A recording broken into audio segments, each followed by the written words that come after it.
Welcome to Chillin' 101. We hope this video helps. You already have what matters: a second, verified Apple ID and recent iOS. Now begin. Open Settings, tap your name to view iCloud.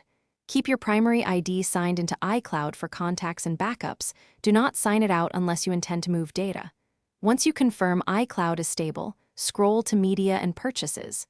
This is where you switch accounts for apps and media. Make sure Wi-Fi is active and passwords are at hand. Then proceed to Sign Out of Media and Purchases. Sign into Media and Purchases with your second Apple ID to manage app purchases without disturbing iCloud. Once signed in, download or buy apps using that account. Remember, updates will prompt for the purchasing Apple ID.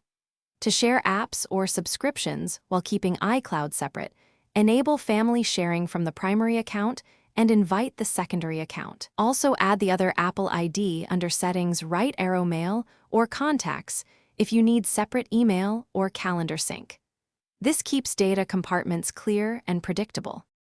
Finish by testing app purchases and an app update to ensure the correct Apple ID is used.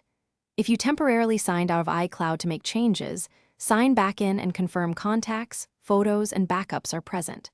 For any password prompts or stuck updates, try signing out of Media and Purchases and signing back in, then restart the iPhone.